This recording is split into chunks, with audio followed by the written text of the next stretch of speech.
Oi galera, tudo bem com vocês? Eu sou o João, sejam muito bem-vindos ao canal Desafios de Clio e hoje a gente vai falar um pouquinho sobre a mentalidade medieval, simbologia medieval, que é um tema um pouquinho mais complexo, atendendo a pedidos aí da Gisele, a nossa inscrita, tá bom?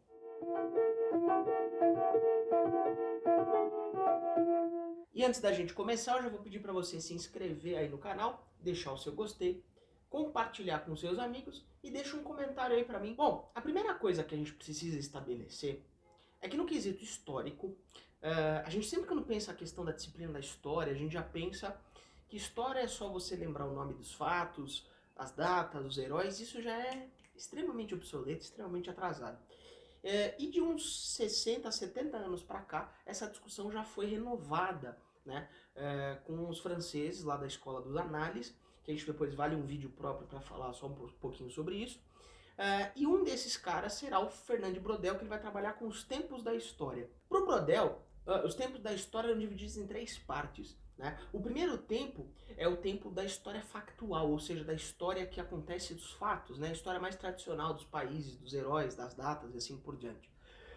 Depois você tem um segundo tempo, que é um período um pouquinho mais longo, que é o tempo das conjunturas, né? Que você trabalha um pouquinho com períodos de tempo um pouquinho mais longos para você poder comparar mudanças, transformações e permanências, que é uma coisa mais comum e você trabalha também com história temática nesse sentido, né?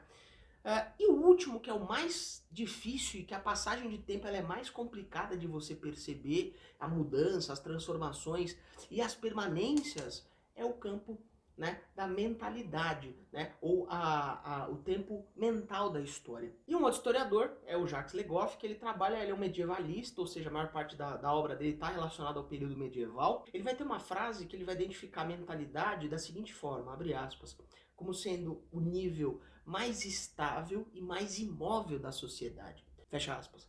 Porque a mentalidade ela é uma coisa que, apesar da gente estar em conjunto, apesar da gente ter uma sociedade diferente, a mentalidade ela é uma coisa que permanece durante muito tempo. E a gente só consegue observar isso tudo com análise e percepção, né? E utilizando a história em parceria com outras disciplinas, né? Com a questão da arte, a questão da análise psicológica, antropológica, que é uma proposta da Escola dos Análises, que eles trazem ali nos anos 30, 40, 50, e isso foi se aprofundando com o passar do tempo. Para o vídeo de hoje, a primeira coisa que a gente tem que estabelecer são as nossas fontes de pesquisa aí, tá?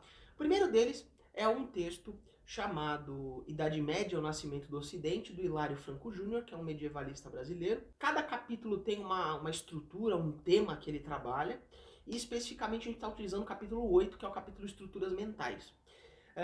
Tem um outro texto que é do Humberto Eco, que é Pagãos, Cristãos e Muçulmanos, acho que o termo é esse. Humberto Eco ele é um romancista e historiador, é italiano, falecido recentemente também.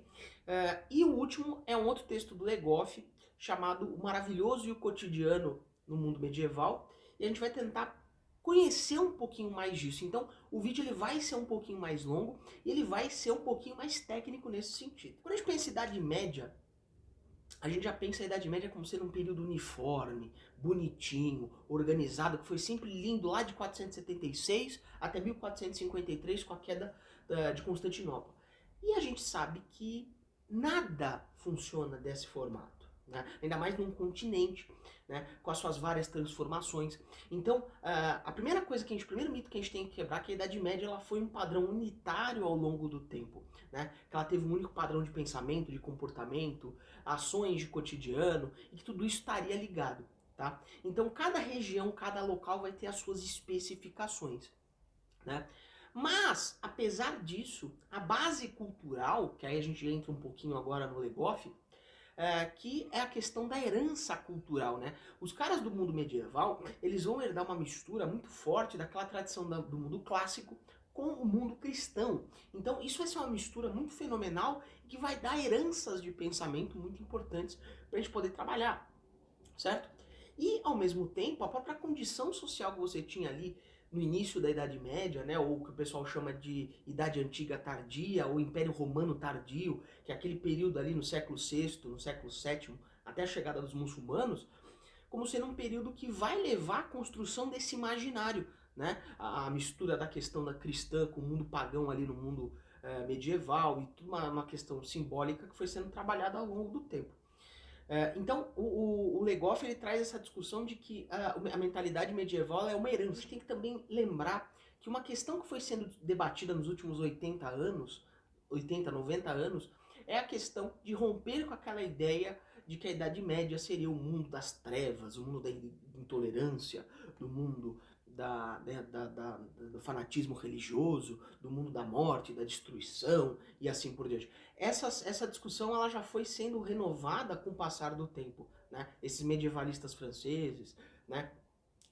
Então uma série de autores que vão trabalhar com essa discussão e mostrar que o mundo medieval ele vai ser um mundo muito mais rico e que essa mentalidade ela vai estar presente nesse cotidiano, né? Essa mentalidade vai estar preservada nesses elementos do dia a dia. Então, rompendo com essa tradição, com essa questão mais extremamente obsoleta de que a Idade Média, primeiro, seria um período uniforme, constante, organizado, do início lá do século V até o século XV, é a primeira coisa que a gente tem que desconstruir. A segunda é a ideia de que a Idade Média seria uma época do atraso, das limitações, da questão da intolerância religiosa, o que não foi, certo? Nós temos períodos de oscilação, períodos de mais liberdade, períodos de menos liberdade, locais que foram mais atingidos por uma determinada dominação, outros nem tanto e assim por diante. Esse mundo medieval, essa mentalidade desse mundo medieval, ela se forma ali no século VI, depois da dissolução do Império Romano, e é um pouco aquela coisa. O camarada ele não percebe, o camarada no seu cotidiano, no seu dia a dia, ele não vai perceber que o Império Romano caiu. Ele só vai perceber um bando de gente vindo na sua direção e aí o cara vai tentar se virar do jeito que ele quiser. Essa velocidade com que as informações fluíam era muito mais lenta. Então o camarada, se ele estava já no interior do Império Romano trabalhando no campo, esse cara continuou. O que ele pode ter percebido de mudança é uma migração muito forte que é o que aconteceu lá no final do Império Romano. E como consequência, o século VI, do século VI até o século X, foi um período de muita instabilidade, né? Instabilidade com uma série de doenças, uma série de mortes por conta de invasões estrangeiras, epidemias localizadas, falta de alimento, então a população reduziu, as florestas cresceram, então esse sofrimento todo vai acabar fechando muito essas comunidades rurais. E o primeiro ponto que a gente tem que levantar é o seguinte, eles vão ter uma visão muito maravilhosa das coisas. E maravilhosa no sentido que vem do latim mirabilis, né? Que o maravilhoso não necessariamente porque aquilo é um extraordinário ou que aquilo é espetacular, mas que talvez uma coisa simples pode ser maravilhosa ao saltar os olhos daquela pessoa que está observando aquele fenômeno. E principalmente, nesse cenário medieval, eles vão ter uma visão muito hierofânica de mundo. O que é isso? É a manifestação do sagrado, né? E quando a gente pensa sagrado, a gente só pensa aquela questão religiosa de igreja ou do templo em si. Mas a questão do sagrado é que o profano seria uma coisa fora da igreja, uma coisa pagã, uma coisa do mundo. E essa é uma visão um pouco distorcida medieval. O homem medieval, a mulher medieval, ele trabalhava mais com um conceito meio complementar, né? Tudo girava nessa visão hierofânica de mundo. Então, por exemplo, o sobrinho do Carlos Magno morreu em combate. Nossa, os céus e as tempestades estão todas caindo em cima de toda a França, de tanta tristeza que o pessoal sofreu. É a mão do Senhor agindo nessa situação. Então é uma manifestação do sagrado, né? Ou mesmo aqueles relatos de questões do camarada que foi numa peregrinação e que ele teve uma visão, isso também é uma questão de maravilhoso. Então é uma discussão muito forte, a hierofania é uma questão muito forte, marca essa discussão, certo? E que a maravilha estava relacionada nesse sentido. Algumas questões que são importantes a gente perceber aqui também nessa questão do maravilhoso, que estava muito ligado à questão religiosa, né? Então, os santos poderiam auxiliar com determinadas questões, os demônios também podiam auxiliar e prejudicar a vida das pessoas em algumas questões. E para esses homens do medieval, eles poderiam ser intercedidos e abordados ao longo da sua vida.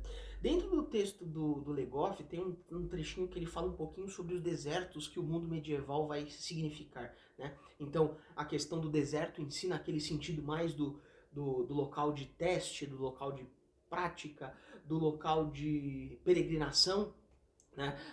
O oceano também como sendo também um local de deserto onde você pode ir para refletir, para você encontrar essa verdade ou esse maravilhoso que estaria escondido nesse lugar, né? O mesmo as florestas, que as florestas também seriam locais onde você guardaria esse encontro com esses elementos do sobrenatural. O sobrenatural seria uma parte maravilhosa, né? E uma outra questão que é importante a gente levantar é uma discussão muito forte que você tem entre como que esse maravilhoso se manifestava, seja pela ação de anjos ou demônios, como eles acreditavam, seja pela ação de pessoas que estavam nesse contexto, então os curandeiros ou os feiticeiros, ou mesmo homens da igreja que operavam os milagres, né? E que isso tudo caía na mentalidade medieval. Então, a visão sobrenatural, essa visão hierofânica de mundo, ela é muito presente no mundo medieval. Que essa mentalidade, como é que a gente vai perceber ela? A partir daquilo que era produzido, né, das lendas, das histórias que sobreviveram pra gente, das produções visuais, então os quadros, as estátuas, os manuscritos medievais, tudo isso vai ser uma forma de que o historiador e outros profissionais vão começar a trabalhar em cima desse maravilhoso e buscar esses elementos. Então, um ponto também que é extremamente importante para a gente observar é a questão da simbologia. A simbologia vai ser uma forma de você registrar uma mensagem de uma forma que o camarada ia bater o olho naquela questão e ia se direcionar para aquela mensagem, né? E que esse símbolo provavelmente tinha uma série de outras, uma junção de várias outras senhas ou de combinações de elementos, a cor, a questão da figura, o símbolo, tudo isso remeteria para um maravilhoso que seria importante, que muitas vezes está ligado à questão religiosa. Aí dentro da questão dessas obras que a gente pode observar, e isso o Legoff ele trabalha bastante no texto dele, citar a ideia das fontes de vários santos, de padres, de ábades, ou mesmo ele vai citar elementos de histórias laicas que começaram a surgir lá no século XII, no século XIII, de que esse maravilhoso, de que essa simbologia estava embutida também nessas histórias.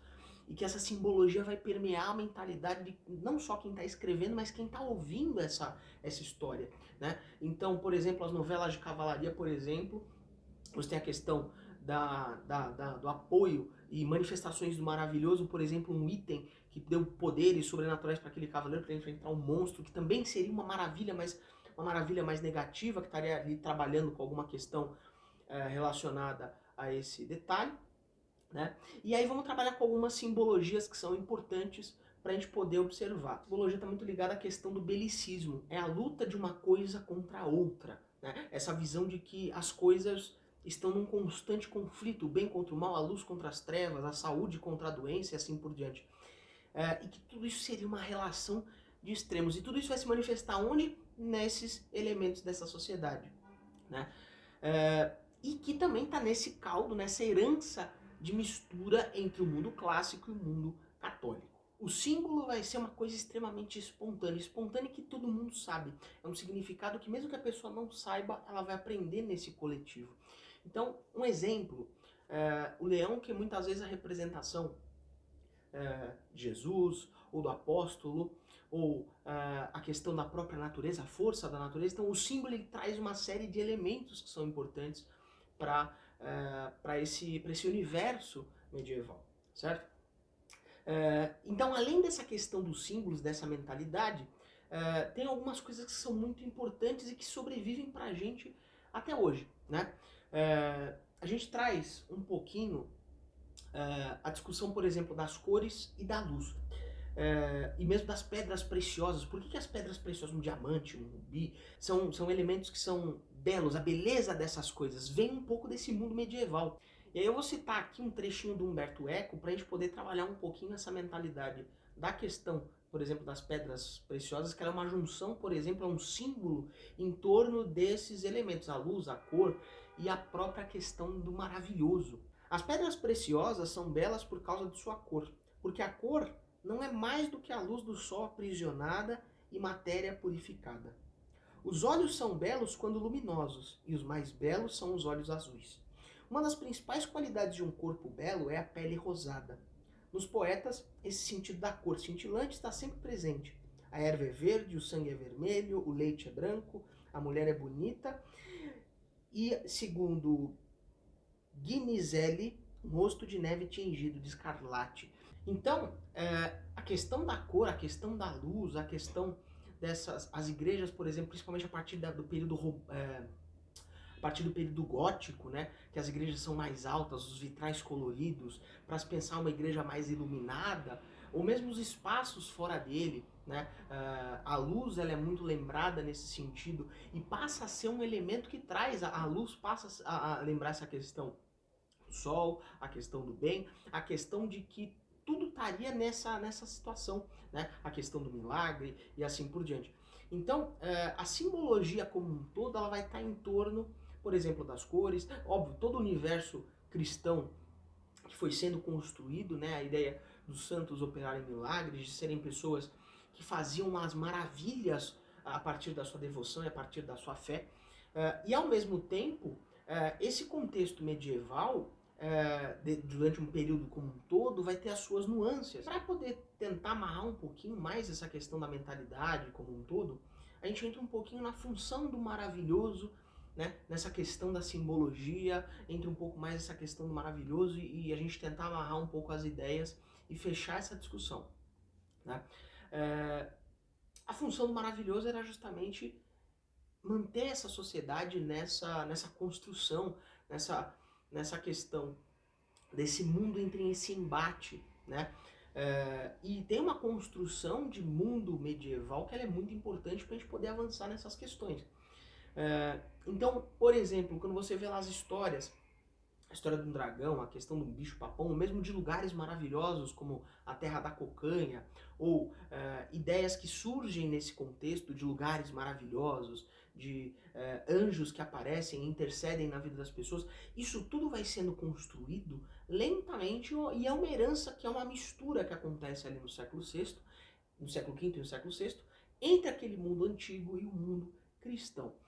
Então, a função do maravilhoso seria justamente relembrar esses elementos e mostrar como que esse sobrenatural, essa visão hierofânica, estava presente em todos esses elementos. Como que tudo isso estava conectado e como tudo isso montava uma discussão muito mais aprofundada sobre essas coisas, né? Essa sociedade, né, a função era principalmente também pedagógica, né? A questão da mentalidade, da simbologia. E para fechar, né, a gente trabalha um pouquinho com a questão da função do maravilhoso. O maravilhoso também é para superar a banalidade do cotidiano. O cotidiano é ruim, a rotina é ruim. Aquilo que se repete constantemente é uma coisa repetitiva. E muitas vezes não é nem questão de ser cansativa ou não, que a gente não tem como ter acesso a como esse homem medieval pensava, né? Se ele achava isso muito cansativo ou não, né? Sem colocar o nosso valor, né? Sem a gente cometer aquilo que a gente chama de anacronismo, de colocar que nós achamos que o trabalho é uma coisa que... Ah, sextou, né? A gente não tem como trazer essa discussão para o homem medieval. Mas que esses elementos mágicos, né? Seriam formas de você perceber a manifestação desse sobrenatural, né?